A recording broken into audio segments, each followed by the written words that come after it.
Hello, good morning. I'd like to introduce our next speaker.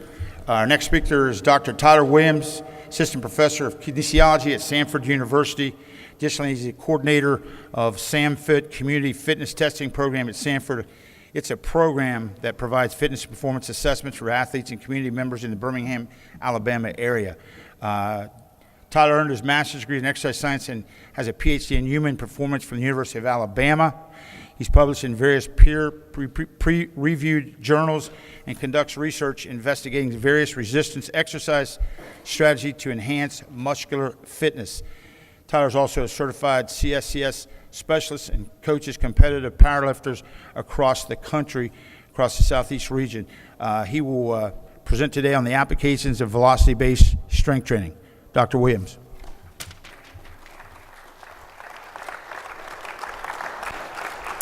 Thank you.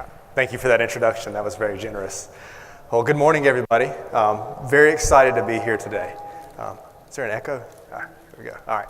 Really excited to be here today. I'm going to kind of pace around. I'm not one that stands in front of the podium, so I like to pace around a little bit. But I'm excited to be here, and I want to first off thank the CSCCA for this opportunity. This is my first time being at this conference, and I have really enjoyed my time here. Everybody that I've met has been just amazing, very humble. That's one thing that I've really appreciated about this conference is just anybody that you meet, they come in, talk to you no matter where you're from. I know that I'm not a strength and conditioning coach by trade. I do coach competitive powerlifters, but I have team-based sports. I'm more on the academic side of things, and so still people have been very, very awesome in this process. So this has been a really good experience so far, and hopefully this is the first of many conferences that I'll get to attend. So as I was thinking about this presentation, and I was preparing this, I started to reflect back on how I got to this point in my career. And my journey started about 12 years ago in the shoes of the athletes that you are coaching now. Now, unlike the athletes that you are coaching, I didn't have you. I didn't have a strength and conditioning coach that was preparing me.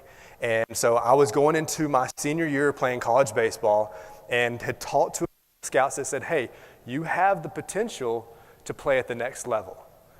However, you just really need to increase your fastball velocity. You had really good breaking stuff, good command. You just need to throw a little bit harder.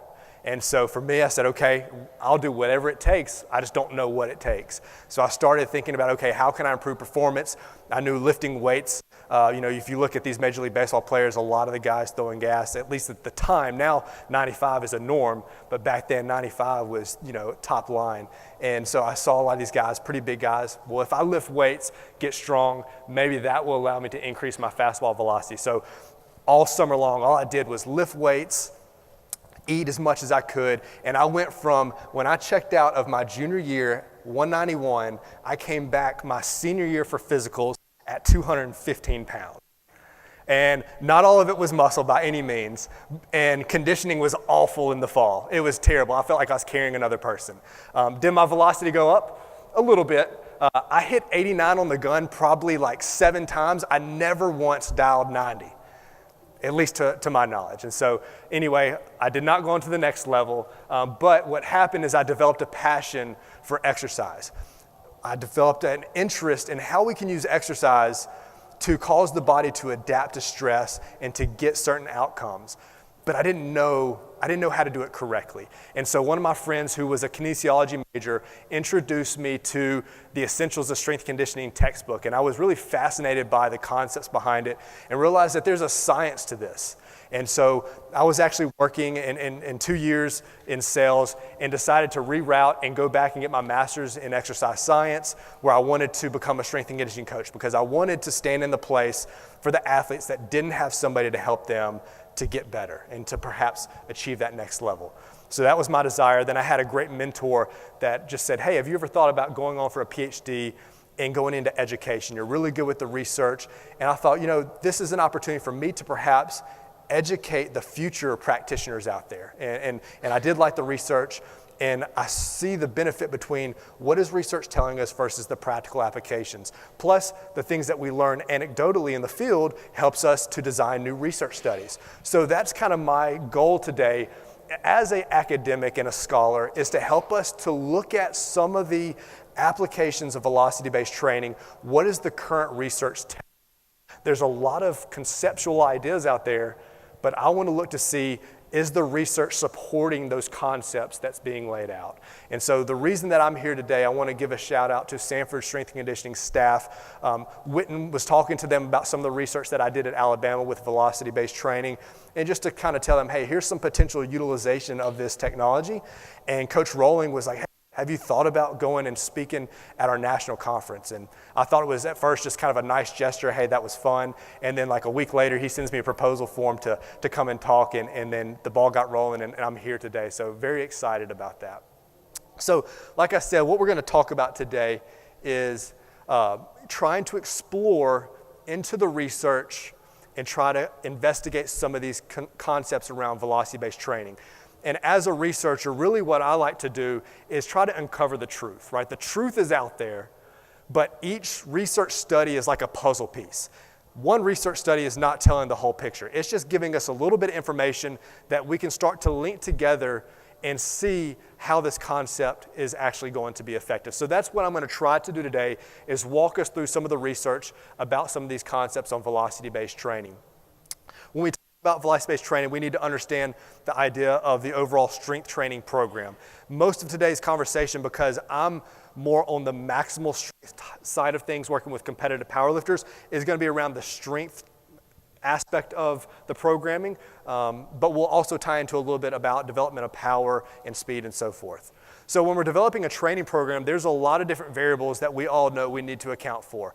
The frequency of training, that's going to change within the seasons that we're in. Are we in season, preseason? Are we off season? All that's going to change how much time we have with our athletes to develop strength and power and so forth.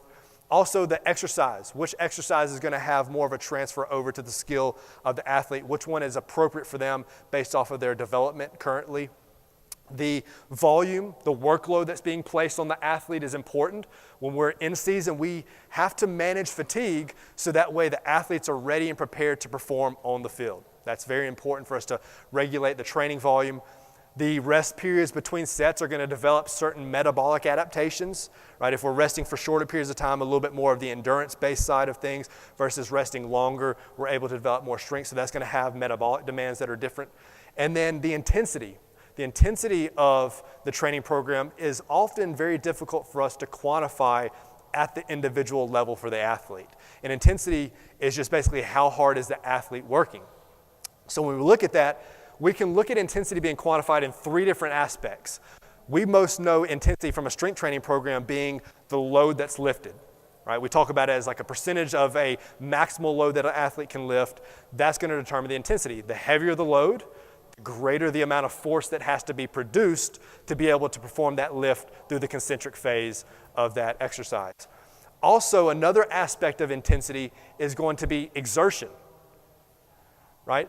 I can lift the same load for 3 reps or for 10 reps. Well, if I go for 10 reps, I'm probably getting closer to failure. I have a higher level of exertion. And then the other aspect of the intensity is going to be the effort, right? Let's imagine that I'm doing 70% of my 1RM.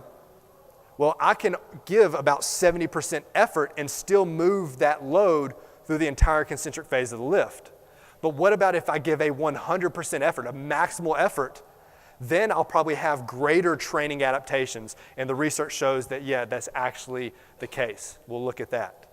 So when we're trying to figure out how hard is your athlete working, there is an approach that really helps us to do that. It's not saying this is the end-all be-all, but it is an objective way that we can hopefully get better measures of how hard the athlete's working.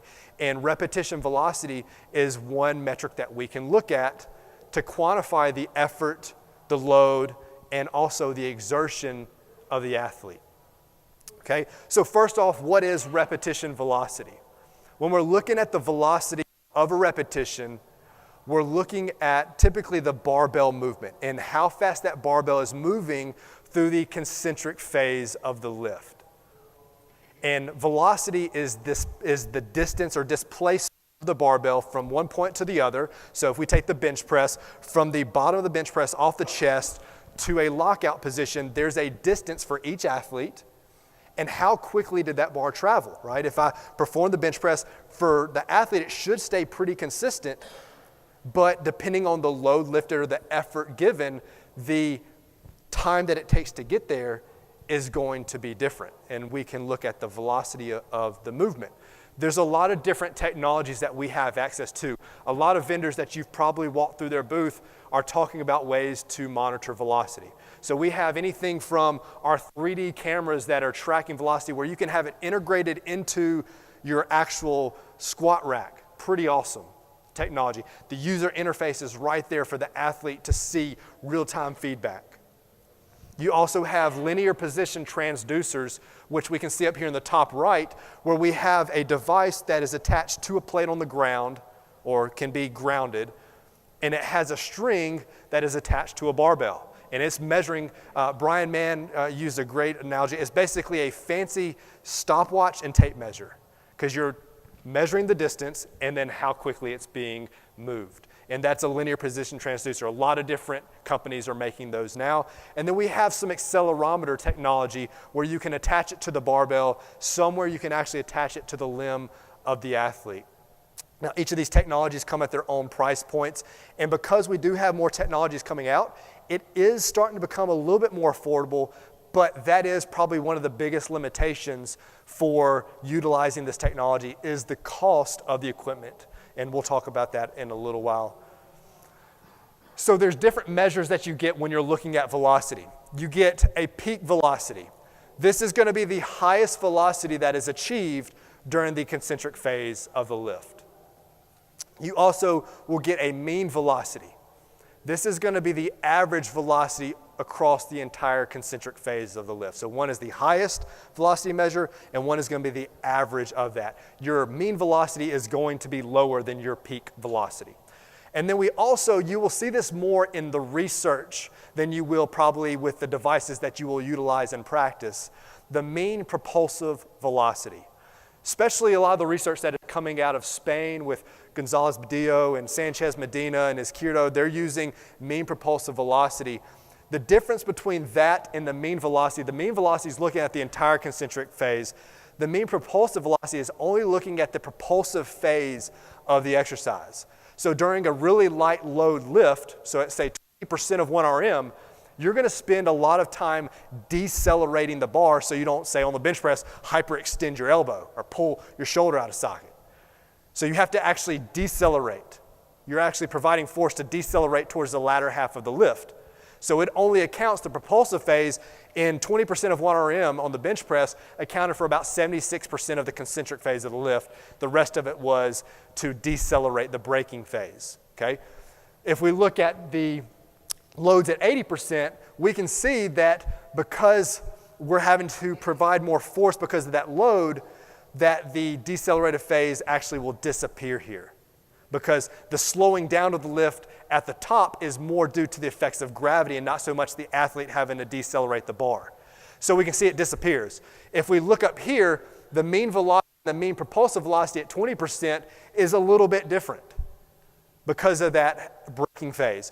But at 80% of 1 RM, at 80% of 1 RM, it actually is identical. So we find that at heavier loads, the mean propulsive velocity and the mean velocity are actually going to be similar. So a couple of studies that I'll show you here in a little bit are looking at the mean propulsive velocity, a lot of the early studies, but most of the studies that we'll talk about today are going to look at the actual mean velocity, which is more probably applicable to the devices that you'll be using in practice.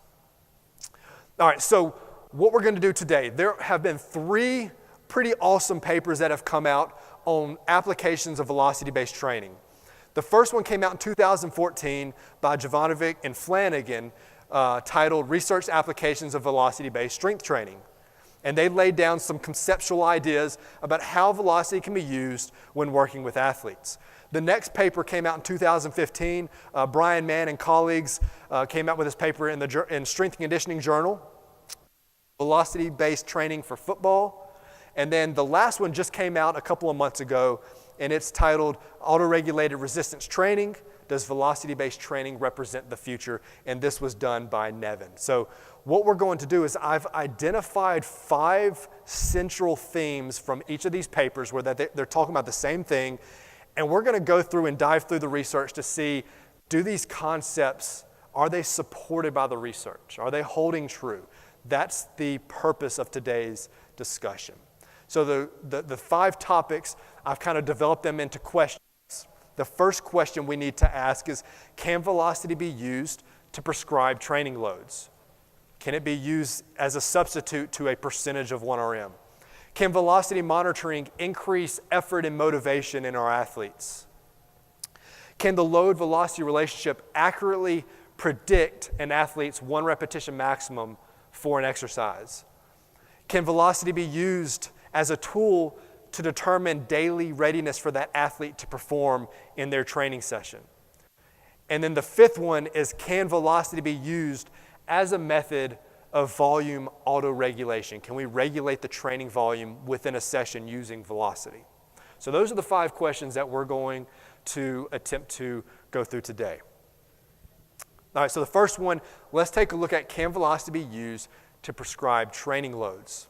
So the current traditional approach that most of you are probably utilizing to some capacity for strength training is you're using a percentage of an athlete's 1RM on an exercise, especially for your big strength-based exercises, your squat, bench press, deadlift, some rowing movements, pull-ups, things like that, basing it off of percent of 1RM. And we know that there's an inverse relationship between the percent of 1RM and number of repetitions that can be performed to failure. Okay? There are some limitations to this approach. We know that 1RM is going to fluctuate on a daily basis and over time. Right? Due to outside stressors, that athlete's 1RM is not a static number. It's constantly moving around.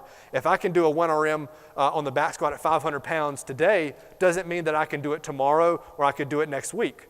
Based off of external stressors that we sometimes have no control over, that may influence our ability to achieve that same number. So you're constantly working off of perhaps a 1RM that's not appropriate for that day. Also, it changes over time. If we're doing a good job to develop strength for our athletes, that number should be improving. So if I'm using an outdated 1 repetition maximum, I might be underloading my athlete potentially. There also is high inter-individual variability. So I'm assuming that most of us in here are probably dealing with team-based sports where you're dealing with multiple athletes within that sport in groups. And there was a study that came out by Cook that found that the variability of athletes performing reps to failure with 70% of their 1RM ranged from 6 reps all the way up to 26 reps. So really high variability. So that means that if you took all of us in here, our maxes, and I had reps to failure, some people would be getting around that average. He found the average to be around 14 reps. Most of us would get around there, but you would have some people getting as high as 26, somebody getting as low as 6. So if you prescribe 70% of your 1RM for your athletes, some athletes might be getting close to failure, while some athletes have still a lot left in the tank. Okay, so again, it's not perfect, but it's a traditional approach that we use. Now, the load-velocity relationship, there's a relationship between load and velocity that Gonzalez-Badillo found to be almost perfect. The correlation, the relationship between those two variables was a negative 0.99, and that just means it's an inverse relationship. As load goes up, the velocity goes down, okay? So very strong relationship here, and that's good. That means if there's a really strong relationship between the load and the velocity, that does provide us some idea that there could be some good application to using it as a way to prescribe training loads, okay? So what does that look like? What he had in his study, he had, I think, around 52 individuals that performed the bench press from 30% of 1RM all the way up to 100% in 5% increments. And as you can see here, as the percent of 1RM increases, you can see a steadily decline in the velocity. Okay, so that's where we get our perfect relationship. So here's an example. If I have an athlete that has a 1 rep max back squat of 500 pounds, this is what the load velocity relationship, this athlete's velocity profile would look like right there. Almost a perfect relationship in a linear fashion. We got the velocity on the vertical axis, we have the load on the horizontal axis, and you can see that as the load increases, we see the velocity is decreasing over time, okay? What's also really cool that in one of these early studies, he found that after training the athletes, I believe for about 6 to 8 weeks, after training them, they increased their 1 rep max on average by about 9%. So strength increased by about 9%. And look what happened. So we have the baseline velocities here. This is at the beginning. And here, the post velocity is after the training where they had improved their strength. At the same relative 1 RM, the velocity relationship remains stable.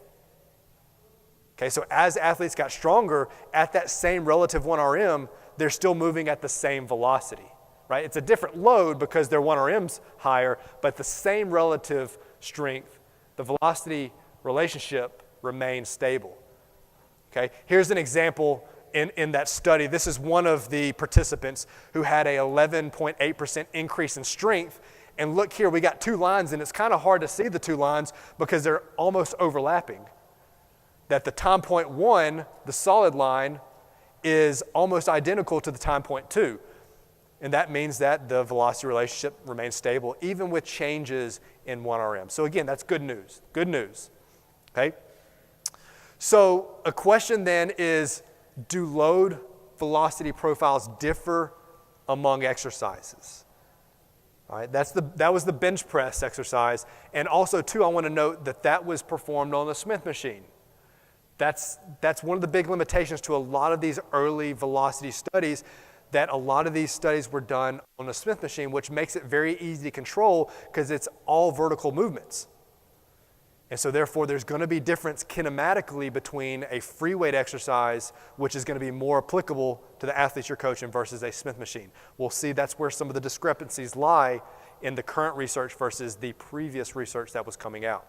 So let's take a look here. A study that just came out this year by Foz and colleagues. He looked at a large group of people that performed the squat, the bench press, the deadlift, and the overhead press. And he developed load velocity profiles for each of these exercises. So we have a 1 RM all the way down to 35% of 1 RM in 10% increments. So let's take a look here at 75% of 1 RM. We can see that there are differences, that the overhead press is significantly different than the deadlift, than the bench press, and the squat velocity at the same relative load. So we can see that the overhead press is going to move the load at a higher meters per second velocity than the other lifts. Okay? Same thing here at 35% of 1 RM. We can again see that there are some differences. If we look at the overhead press, moving on average 1.19 meters per second versus looking at, say, the squat, moving at 0.88 meters per second. So yes, there are differences. So these load velocity profiles need to be individualized to the exercise that's being utilized. Okay? What about within the same exercise? What if we change up the tempo? What if we do a slightly different variation? So working with competitive powerlifters, in the sport of powerlifting, you have to have a stop at the bottom of the chest. There's a pause. And so a lot of powerlifters train that way, but maybe athletes train more ballistically. What about if you change up and do pause benching versus touch and go? Does that change it? I had a group of undergraduate students that did that for their research project, and they found that if you delay the concentric phase after the eccentric phase of the lift by 1 second, it will significantly reduce the velocity at loads of 20, 40, 60, and 80% of 1 RM. So you can see here the gray bars are the touch and go reps, significantly higher velocities than the paused reps for the bench press. And this was in a group of fairly well-trained individuals. Their relative bench press was around 1.4 times body weight, so pretty decent for research standards. Okay, so yes, even a slight variation in the same exercise could perhaps change the velocity. All right, if we look here, what about sex differences? Males versus females, are there going to be differences between that? That's important if you're working with male sports and female sports. Can we use the same velocity measures? In a study that was recently done by Asko and his colleagues, we can see here that males in the closed black circles and females in the open circles, we can see that there are differences in the back squat for their load velocity profile. So on average, at say 40 percent of 1RM, the males are moving the loads at a higher velocity than the females are. Okay? Again, another study that is currently in preparation, it's been completed, but working on getting it published. Cook found the same thing, that males tend to move lighter loads at higher velocities than female. As you start getting down to close to 80-90%, that gap begins to close.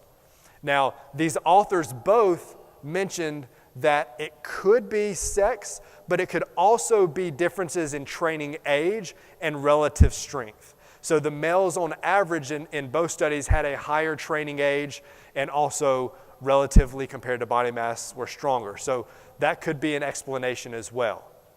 But again, you can see here males and females are moving at different velocities. One thing that is also mentioned in the velocity research is looking at the idea of the minimal velocity threshold. Okay? The minimal velocity threshold is the velocity that is achieved during the last successful repetition of that set. So a 1 rep max, you have a minimal velocity threshold. If I do a 10 rep max, the last rep, that 10th rep, is going to be my last successful rep before I'll reach failure. That's the minimal velocity threshold. Jovanovic and Flanagan in their paper made a couple of statements about the minimal velocity threshold, the MVT.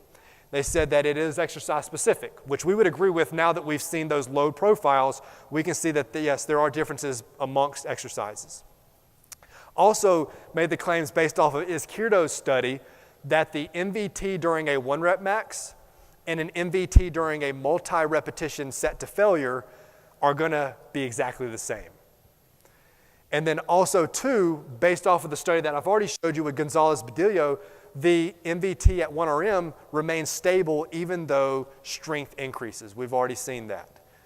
Okay? So one thing that we need to mention is, again, a lot of those early studies were done using Smith machines, whereas a lot of the newer research is coming out showing free weight exercises. So let's look here. Let's look at our big 3 lifts. There's some new research that's come out, and we can kind of explore into this. We have the back squat. Got 3 different studies, but 4 different data sets here. We can see at the top, moving at 0.23 meters per second. So this is the velocity at 1 RM, moving on average at 0.23 meters per second. So you see the first 3, they're right there at 0.23, 0.24. They're agreeing that velocity of a 1 RM on the back squat on average is around 0.23, 0.24 meters per second. But if we look at the bottom one, that's 0.1 meters per second different, 0.34. And so if we explore into this, why is that the case? Why is there some conflicting information here? If we look at the relative strength of the top 3, they're back squatting close to 2 times body weight. One is above 2 times, and the other are up closer to 2 times body weight. So a greater strength level. If we look at the relative strength for the novice squatters in Zordo's study, you can see they're barely squatting over 1 times their body weight. So their training age is really low, and their relative strength is low. So that may have implications for the velocity. Again, that makes sense from a physiological standpoint. One of the adaptations to strength training is an inhibition of the GTO, the Golgi tendon organ. It allows you to grind through those reps. You can see up here the power lifters with a relative strength of 2.1, they're used to grinding through those reps, and so they can achieve lower velocities at a 1 RM. What about the bench press? More data here. You can see a lot of variability ranging from 0.1 meters per second on average to 0.20 meters per second on average. And again, if we kind of explore deeper into this, we can see that there's differences in the type of participants that we're working with. Power lifters, experienced benchers, recreationally trained and novice benchers. If we look at the relative strength, those that have higher relative strength, around 1.4 to 1.5, they're moving the velocities closer to that 0.1 meters per second. Versus the ones that have lower relative strength and a lower training age are moving it upper to 0.2 meters per second.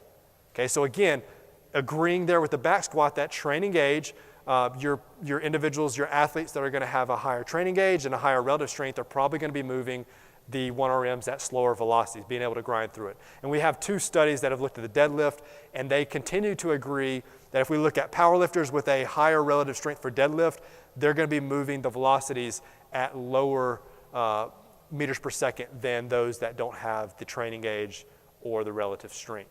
Okay, so this can provide some good application right here. If we know that average expected minimal velocity for these exercises, if we are doing any type of strength testing for our athletes, we can use these averages to determine how close our athletes getting to that 1 RM and use it to guide the 1 RM attempts in a safe way. So this is one of my athletes doing a test session after one of his training blocks. Here we're just trying to get an idea. He's not implementing a pause because he's in his off season, but we're just wanting to know, is his training working? Is he getting stronger? And I'm using velocity to kind of guide how close he's getting to failure. And so you can see here, using a linear position transducer, we're going to record the velocity during that. So he's moving 425 at 0.16 meters per second. Again, he's a really strong powerlifter, bench pressing over around 2 times his body weight. And so based off of that information, I would expect his 1 RM to be around 0.1 meters per second. He moved it at 0.16. I think he has a little bit left in him, but for the purpose of the test session, I'm okay with that. It showed that he was getting stronger, and we were able to move on. So we can use it to guide the 1 RM attempts for athletes when we're doing that. Okay.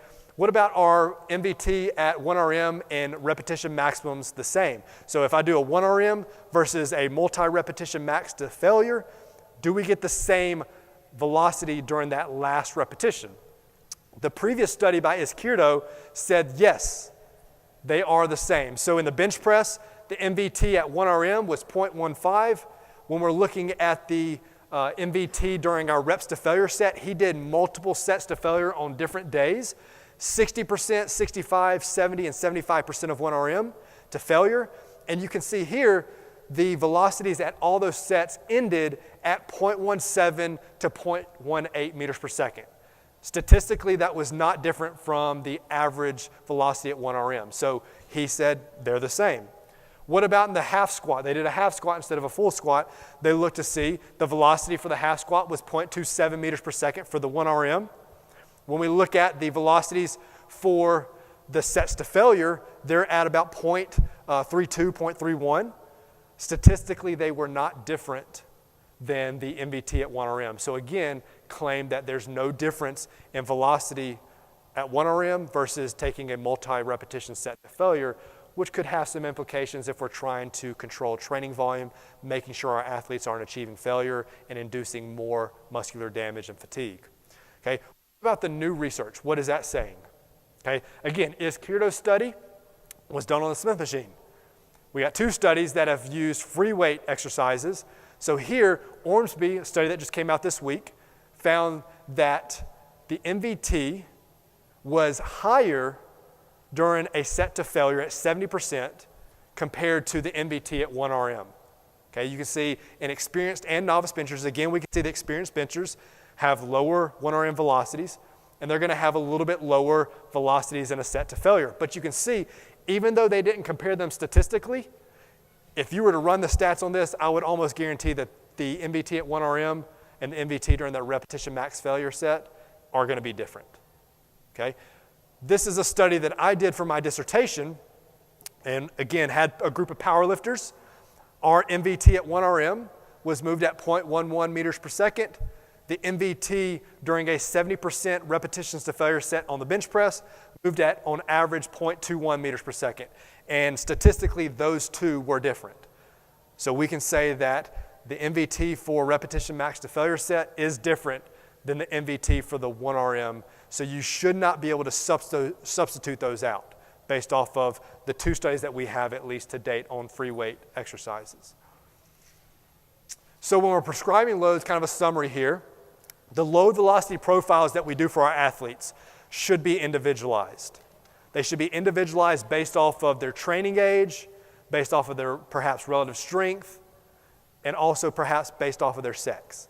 They should be exercise specific. So you shouldn't use the same velocity range for a deadlift that you're using for some type of an overhead press. It needs to be specific to those exercises. Also, the MVT is going to be different, lower at 1 RM than it is during a repetition maximum set. Okay, so we're going to have differences there. And then one thing I want to mention that Brian Mann talks a lot about this, and if you haven't read any of his stuff, highly suggest it. He talks a lot about training at different velocity ranges to induce different training effects, right? We can train on different ends of the spectrum of the force velocity curve. We can move light loads very rapidly to increase our starting strength and our speed strength, or we can lift heavier loads at slower velocities to develop absolute strength or accelerative strength. Okay? But again, we need to remember that there's differences between exercises. So moving say, overhead press at a certain load may put you in the accelerative strength, whereas moving in a deadlift may put you actually in the absolute strength. So there are differences between the exercises there. Okay? Now on to our next question. Can velocity monitoring be used to increase effort and motivation? And I believe that currently this is the best application that we have for velocity monitoring to date. Okay? So how important is it to move the lift with explosive intent?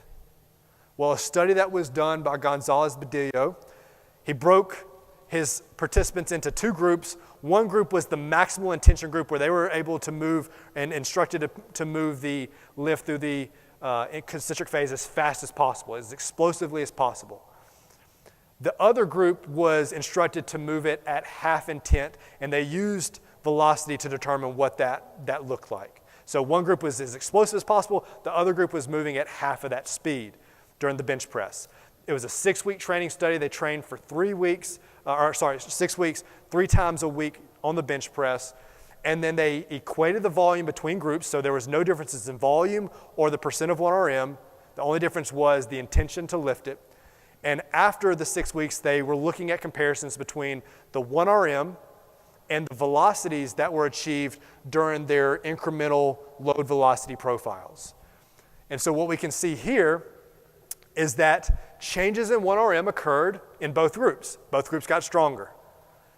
But the group that was moving at max velocity had significant improvements. They actually almost doubled their strength levels compared to the group that was moving at half velocity.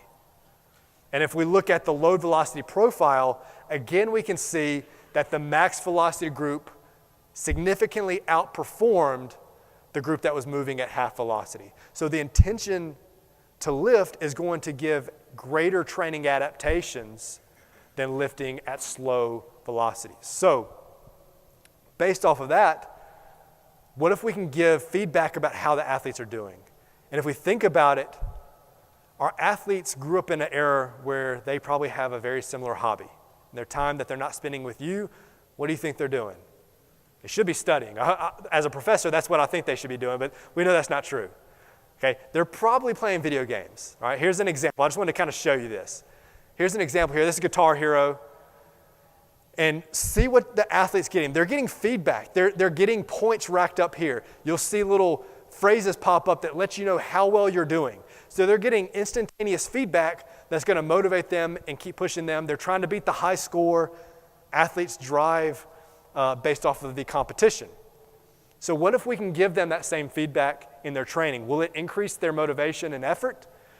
Here's what it would look like. This is just a one user interface. Recorded a set previously in one of my training sessions. And you can see here that on this interface, I set it up to where I wanted to move the back squat at 0.6 meters per second. That's my goal. And so as I go throughout a set, it's going to record. I can have this iPad right in front of me, and it's let me know. So the first rep, below the desired weight. So I picked up my intent. I got to get after it. Moved it at 0.67, 0.64, still above it, 0.61. And then my last 2 reps, because I'm getting fatigued, I start dropping below my desired threshold. Okay? So I can have the iPad, the athletes can have the iPad right there hooked up to the rack, and they're getting instant feedback. It makes noises, it gives them sounds, and so that way they're driving to push harder. And I think that has great value for the athlete. Okay? So what does the research say? Does velocity feedback help? This one study by Weekly looking at the attenuation of velocity across a set, we see that across a set of 10 reps, that velocity losses were much lower in the group that did not receive instantaneous feedback. So the group that was receiving the feedback was able to attenuate and maintain their velocity to a greater extent than the group not receiving the feedback. Also, afterwards, they mentioned that the ones receiving the feedback, they expressed that they were more motivated and they felt more competitive within that training session. So again, that would have tremendous implications for getting better effort during training. There was a training study done by Randall and colleagues, and they looked at the effect of squat jumps over a 6-week preseason training block. And they had one group that received no feedback. They had another group that received instantaneous feedback about what their velocity was and how they were performing. And they equated the load and volume amongst the groups. And at the end, they were looking at comparisons of jumping performance and sprinting performance. Okay? So we can see here, vertical jump height increased on average in both groups. However, the group that was receiving the feedback had a greater increase in vertical jump performance. If we look at horizontal jump distance, doing a broad jump, we can see that the group receiving the feedback significantly improved more than the group that did not receive the velocity feedback during their squat jump training. And then 30-meter sprint times was improved to a greater extent in the group that received the feedback. So the increase in sprint time, actually they decreased their sprint time, but it was an increase in performance. Okay? So again, feedback during 6 weeks of training had better improvements in all these performance measures for athletes. Okay? So we know that velocity feedback is going to provide good motivation. It's going to increase the effort for our athletes. And so that could lead to better training adaptations, what we're ultimately getting after for being a strength coach is we want our athletes to develop those adaptations to perform better in the sport that they're playing. All right, the third question that we want to explore is, can we use the low velocity relationship, since it's a near perfect relationship, to accurately predict 1RM? Okay, 1RM, like we've talked about, is used to prescribe intensity, a percent of it. But when we're having to get 1RMs, if we're having to test on a frequent basis, one, that's timely. We have to take time out of our training to do that. It's risky to do it with athletes. There's an increased risk of injury. And also, two, it's a fatiguing protocol. If we're doing a 1RM, that could fatigue them for the upcoming training sessions. So it may not be practical to do very frequently. Another approach is people will use, hey, let's do a set to failure test at, say, 70% of 1RM, and we can use prediction equations. There's a lot of them out there. These are just two examples, the Brzezicki and Epley formulas, where you can take the load lifted and the number of reps completed to failure, and you could estimate their 1RM. Right? You've probably all seen those charts before. Now, problem with that is that these prediction equations, again, you're trying to determine a max, but you're using a fatiguing protocol. You're taking an athlete to failure, which increases muscular damage, which causes soreness, which will decrease their performance in the subsequent exercises and perhaps subsequent days. So not always practical. What about if we have a non-fatiguing approach? Right? Based off the load velocity profile, we can have the athlete come in and just do their warm-up protocol, like a normal incremental loading protocol, and use that perhaps to estimate their 1RM. And that way we can have their 1RM on a daily basis, and we can prescribe off of that. Sounds great in theory, and that's what a lot of these authors have discussed. Jovanovic and Flanagan in their paper said that, hey, yeah, we can actually use a load velocity profile where we take 4 to 6 loads increasing, and we need to have a velocity range that spans about 0.5 meters per second. And we can use that along with their MVT. So if we know the athlete's 1RM MVT, or we can take the standard, the average, based off of the previous research, we can estimate their daily 1RM. Okay, here's an example what a load velocity profile is. So imagine that these are just warm-up sets getting to the working weight for that day on an exercise. Incremental loads increased. We're going to do a certain number of repetitions. As the load increases, the number of reps are going to decrease, so that way we're not fatiguing the athletes for their working sets. You would, if you're doing multi-repetitions, you would take the highest rep or the highest velocity in that set. Okay? So here's an example right here. Imagine we did a low velocity profile for an athlete that had a perceived 1RM back squat of 500 pounds. Okay? We can say at 35% of 1RM, that equates to 175 pounds, and you can 50, 65, and 80%, we can determine the loads based off of their perceived 1RM. So we have them do their warm-up, and we measure the velocity at each of those warm-up sets. And then from there, we can plug in and plot the load-velocity relationship. This is actually easy to do in Excel. You would just plug it in. You can have your spreadsheet set up. You just plug in the load and the velocity, and it's going to give you a graph that shows the slope, the trend line between the load and the velocity. Okay, Excel actually does that. It will give you the slope, and it will give you the x-axis intercept. And the idea here, the principle, is that the minimal velocity threshold for that athlete is the velocity to be expected at their 1RM.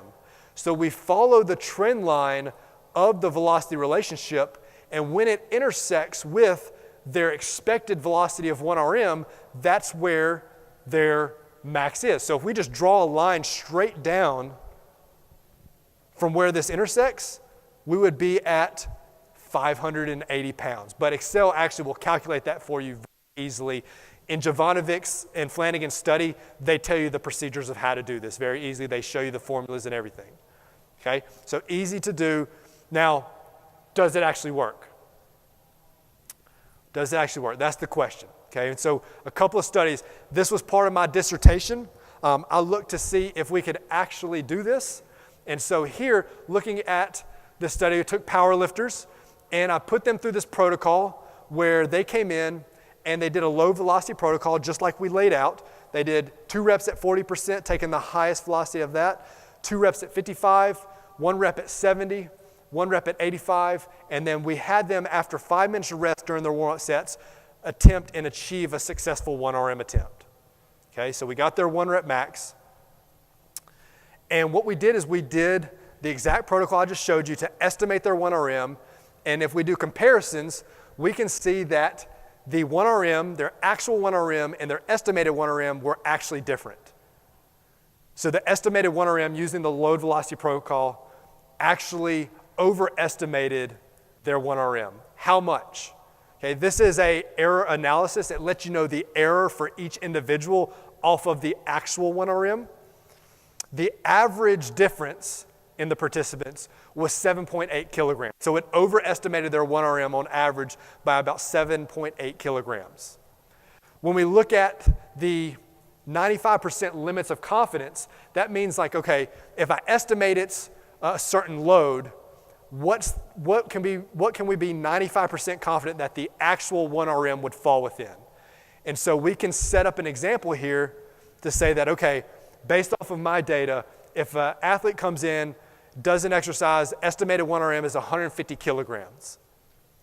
Where would we have 95% confidence that their true 1RM would fall within?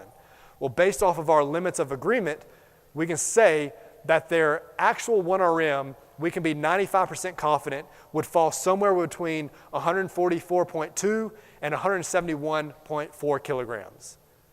That's a pretty large spread, right? So the reliability of that is not looking good based off of this data. Now, what about other data? Okay, recent study by Banyard found same thing. In the back squat, estimated 1RM using the load velocity protocols is overestimating back squat 1RM. They found about 20 kilograms or higher difference. What about if we look at deadlift? Ruff found that actually it's going to also overestimate the actual 1RM. So it appears that using the low velocity protocol when we're using free weight exercises is going to overestimate the actual 1RMs for our athletes. So it should not be used to substitute out their actual 1RM to make load prescriptions, because you'll be overestimating their true 1RM. You'll be overloading the athlete. Okay? Again, previous research that said that this was possible, they did this on Smith machines, but the latest research coming out on free weights, it looks like it's not as consistent as they found previously. One thing to mention, though, is that the error rates between the estimated and actual is very similar to the prediction equations that you use doing reps to failure set. So that is take that into consideration too.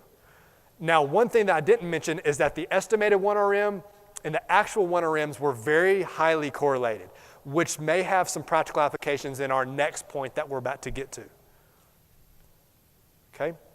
So fourth is, can velocity be used to determine daily readiness? As we've talked about, your athletes are subjected to many stressors, not just your training, but depending on when they're in season, out of season, they're also doing skills training, they're also competing, school, academic stress, relational stress, all those are going to factor in. We have one stress bank account. So something that stresses me socially could also influence performance. So what if we have a way that we can determine the athlete's readiness to perform on that given day? Then we can make adjustments so that way we're not over-fatiguing the athletes, overreaching them, and decreasing their performance. And it has been theorized that velocity can do that. So can we use velocity as a way to do that? So I looked at this again in my dissertation. Same group of participants. We had them do the same load velocity protocol, 1RM attempt, gave them 10 minutes of rest, and we did reps to failure. So we're looking to see, can we use this load velocity protocol as they're doing their warm-up sets? Is it going to indicate that the athlete is fatigued? Or is it going to indicate that maybe they're adapting and getting stronger? Then we can make those adjustments on the fly so that way the athlete is getting the right load prescription. Okay, so let's see what we found. Well, first off, let me kind of show you. This is the protocol. Again, it was in powerlifters. So the first week was the preparatory microcycle. It was just supposed to mimic their normal training. We did baseline testing at the end of the week. And then the middle week was brutal. I had powerlifters, I'm talking guys that were back squatting 700 pounds, I had a couple guys that were bench pressing 500 pounds. These are really strong, well-conditioned athletes. And they were throwing up. One guy went into back spasms. It was brutal. They were doing bench press 4 days a week, back squat twice a week, deadlift twice a week, and all sets were done to complete failure. They were supposed to give me I was monitoring velocity so I know how close they got to failure, and they were giving me their RPE. If they reported, hey, that was a 9, hey, great warm-up set, we're going to increase the load and go again, right? So it was brutal. The whole purpose was to overreach them that week because I wanted to see if they were overreached, was velocity sensitive to detect that, okay? So at the end of the overload microcycle, we tested again the low velocity relationship, their 1RM, and the reps to failure as our performance measures.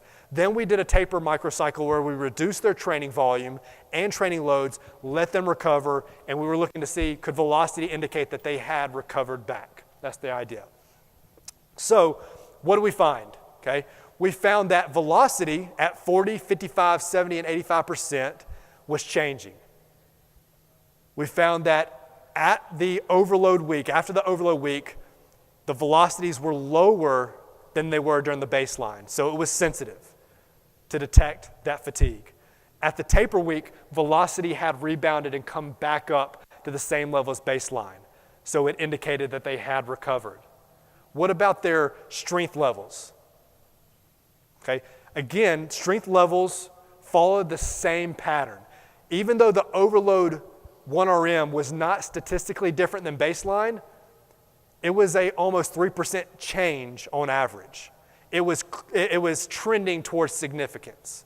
The effect size was a 0.21, which means that it is a small, meaningful effect.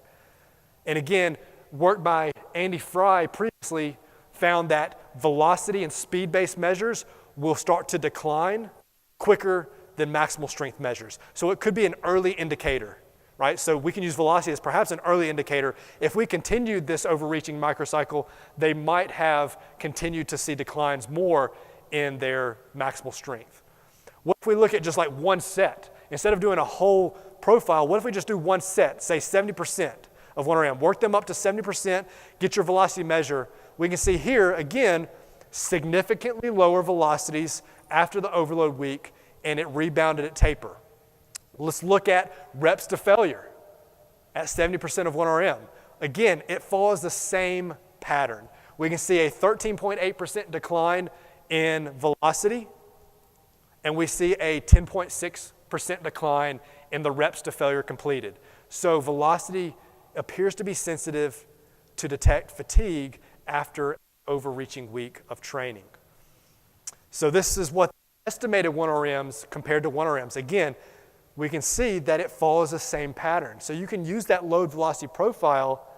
It can't accurately predict 1RM, but it follows the same pattern. So because it is so highly correlated, the correlations at each of these periods were above 0.9.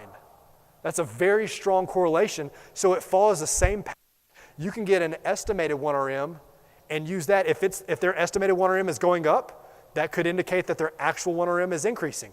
If it goes down, that means that they're probably fatigued and their true strength is decreasing. So following the same pattern. And other researchers found very similar things. Hughes did a study where he took a group of individuals through an exhaustive protocol, 5 sets of back squat to failure at 70% of 1RM, and he was looking at acute recovery 24 and 48 hours afterwards. And you can see here that at 24 hours, the actual 1RM was significantly lower than the baseline, and it was still lower at 48 hours afterwards, right? So seeing decrements in performance. If you go down here and look at the load velocity profiles, he did several of them, ranging from 20% up to 90% and so forth. You can see that it mirrored the same pattern. It was lower at 24 hours and still again lower at 48 hours. Even though it didn't accurately predict it, it still followed the same pattern. So we can use a non-fatiguing approach as a way to determine, are the athletes ready to perform that day, or perhaps are they under-recovered? Okay, again, he found very strong correlations between the actual 1RM and estimated 1RM, which is great. So this is what it looks like in theory. Again, I would like to see some more studies using this concept as a training approach, but this is what it would look like, is that they should follow the same exact pattern. Okay? All right, so monitoring daily readiness, it appears based off of the limited research that we have that it could be beneficial. We need to record at least one set for velocity, or you could do multiple sets during their warm-up sets. Either way is appropriate. And then from there, we need to determine, is the difference meaningful? Right? Because velocity is going to be variable day to day, a little bit here or there. Is a 0.02 meters per second difference from their norm, does that suggest that they're fatigued? Right? That might just be a normal daily fluctuation in the measurement.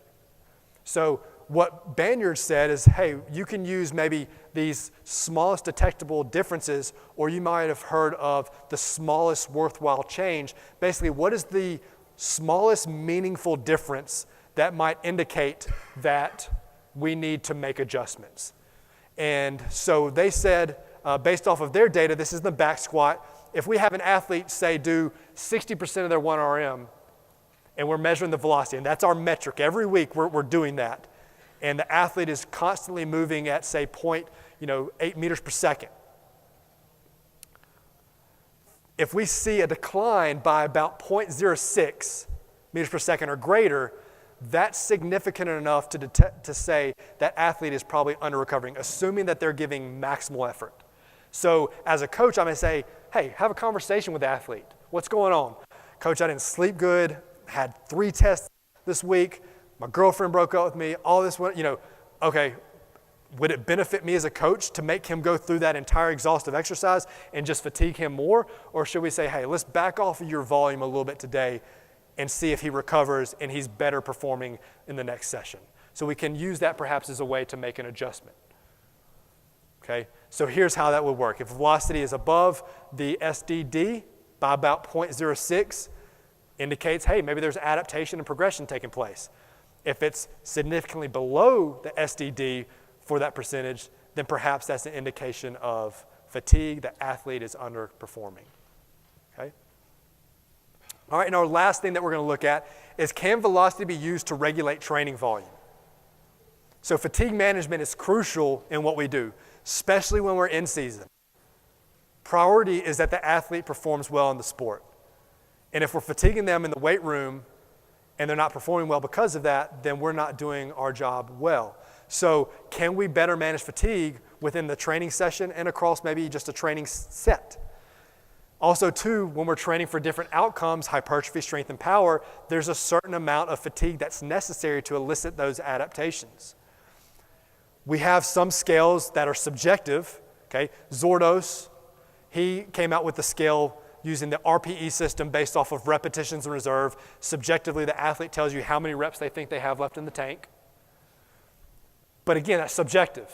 Sometimes athletes don't like to admit when they're about to reach failure, and they don't like to tell you things are hard. What if we can use an objective approach? Okay? As long as the athlete's giving their best intent, we can look at the velocity and set up certain velocity stops. Hey, you're stopping once you get to 0.3 meters per second on the bench press because I don't want you to get too close to failure. Or you can say, hey, if your velocity decreases by 20 or 40%, you've accumulated too much fatigue and we're going to stop the set there. So that's the idea. We can use that to auto-regulate. Here's an example here where we set the athlete to stop when his velocity gets below 0.4 meters per second. Okay, and so you can see here, he's coming out, he's going to do his set to squat. There's no predetermined number of repetitions. Okay, so first one's at 0.63, 0.56, 0.44, he's getting close. 0.44, 0.4, and then this next one he drops below, he's at 0.36. The set's terminated. So there's no predetermined number of repetitions. I'm just saying give your best effort on every rep. Once you drop below the set velocity, the set's terminated. And so we can use that to regulate, because I know on the back squat that for a trained athlete, the velocity is going to be around 0.23 meters per second for the 1RM, but if we're going sets to failure, it may be a little bit higher than that. So I'm just trying to keep him shy of failure there. Okay, so we can use that as a way to stop. Previous studies found that this is a pretty stable approach between trials. So Gonzalez-Badillo did the same thing, where the highest velocity during trial 1 and trial 2 were around 0.8 meters per second, and then their last velocity in a set to failure was around 0.14 meters per second. You can see the velocity loss was exactly the same, 81% from the top rep to the bottom rep. So it remained stable across 2 separate trials, which is a good thing if we're going to use this approach. Okay? They achieved the same number on average repetitions. So that's good. We can use this as a way to determine how close to failure the athlete's getting and stop them before they reach that. Okay? A study that was done by Pajero Blanco, they looked at 20% versus 40% velocity loss across a set. So having them start the same load, but just having one go 40%, which is pretty much getting to failure, and one at 20% stopping once they decrease their top velocity by 20%. It was an 8-week back squat training protocol where they equated the load, the rest, and the number of sets. The only difference was the repetitions performed during each set because of the amount of velocity loss from the top to the bottom. Okay? They increased loads in a linear fashion from 70 to 85% across that 8-week study. They measured changes in 1RM, counter movement jump, and muscle size. So we can see here, the group that had the 40% velocity loss achieved twice as many repetitions during that 8-week period than the group that did the 20% velocity loss. Okay? That's going to have huge implications. So let's take a look at the performance measures. Both groups improved 1RM back squat strength, but you can see that the group that improved more was the group that had the 20% velocity loss. They were managing fatigue better. They performed half as many repetitions, half the volume, and still got greater improvements in strength. That's pretty good. That's efficiency right there. So that's good. What about if we're looking at a power-based performance, vertical jump? We can see that the group that got the 20% velocity loss had significantly increased velocity, while the group that did 40%, they still on average had an improvement, but it was not statistically significant. So vertical jump power was better in the group that had less accumulated fatigue because of the velocity lost. And if we look at improvements in muscle volume signifying hypertrophy, we can see again both groups improved muscle size, but the group that accumulated more volume, the 40% velocity loss, had greater improvements in size. which makes sense. The current literature shows that volume is the primary driver of hypertrophy. So if you're trying to add size to your athletes, we're probably going with a greater velocity loss, while if you're in the preseason and you're trying to work on developing explosive power, you're going to go with the 20% so you can better manage fatigue and you have better quality repetitions. So you can use this as a way to determine what the training outcome needs to be. This, again, based off of the SAID principle, specific adaptation to imposed demands. The demands that we place on the athletes are going to yield those specific adaptations based off of the outcome we're trying to achieve. Okay, so some considerations. Velocity is a tool, right? It's not the end-all be-all. It should not do your job for you. It's providing you objective information to let you know how to coach the athletes better. It is important, though, when you're doing velocity measures, the athlete has to give their best intention. Okay, so one thing to think about is it may not be appropriate for all of your athletes. Athletes that are intrinsically motivated and that are wanting to work to get better are going to benefit from this more, because this does give your athletes a way to sandbag. If they know, hey, coaches want me to move at 0.6 meters per second, I don't feel like it today, I'm going to use a lighter weight and just move slower so it looks like I'm working. You got to have those athletes that are willing to go in and put in the work, and they can give you the real feedback, okay? So some coaches recommend using this as an earned privilege. Make it something that the athlete has to demonstrate proper technique for sure, because technique will change the velocity profile for sure. They have to demonstrate good technique, and maybe something they have to reach a certain relative strength. You know, whatever you want to use, make them earn this privilege. Technique, again, is going to remain the priority. A limitation is equipment availability, especially if you're at a small school. Like I said, all this conversation came about working with Sanford and talking with them about the resources, and just with budgeting and stuff, they haven't been able to get access to this yet. We're hopefully trying to work on that and collaborate with them. But that's one of the biggest limitations, is the equipment and cost of that. Now that we're seeing more hit the market, hopefully this will become more affordable and accessible to you as the coach. And then also too, it is timely to individualize this to the athlete. Probably the first year, you're just going to spend time just basically collecting data and observing how your athletes are moving certain velocities for certain exercises before making any type of adjustments based off of it. But once you start to collect data and see, hey, this athlete consistently, when they're feeling recovered, based off of their subjective scales, is moving at this velocity, and then they come in later and they're moving slower, then that gives you an opportune time to have a conversation and perhaps adjust workloads. So a summary of everything, the research-supported applications that we have to date is that velocity, I think the greatest application is a great way to give feedback, to motivate and make your athletes more competitive within their training session. Also too, velocity can be used to prescribe training loads, but it needs to be individualized to the exercise, needs to be individualized to the athlete. Okay? It may be useful to monitor fatigue and adaptation. Again, we still have limited studies, but it might be useful there. It is an effective method to auto-regulate training volume within a session. So we can set hard stops where we cut off the set when the athlete reaches that stop. So currently unsupported applications is we should not use the load velocity profiles to get an estimated 1RM and substitute that for the 1RM. Okay, as a way of prescribing load. There is more research that needs to be done, especially some of these long-term training studies. How does a velocity-based training program, when you're using some of these things, how does it compare to the traditional approach? We have some, but a lot more is needed. And so that's kind of my goal as a researcher and an academic, is to learn from y'all, how are you using these things practically, and how can we do some research that will hopefully help us bridge the gap to provide more information back to y'all. So thank you for, again, I want to thank all of you. I know there's 4 other great presentations that were going on this time. Thank you for coming and listening to this. I hope it was informative. Here's my contact information. Feel free to shoot me an email with any questions. I don't post a ton on Instagram. I need to get better at that. But if you want to follow me on there, I'm going to hopefully start posting more stuff about the research that my undergrad students and myself are doing. And thank you for the CSCCA for allowing me this opportunity.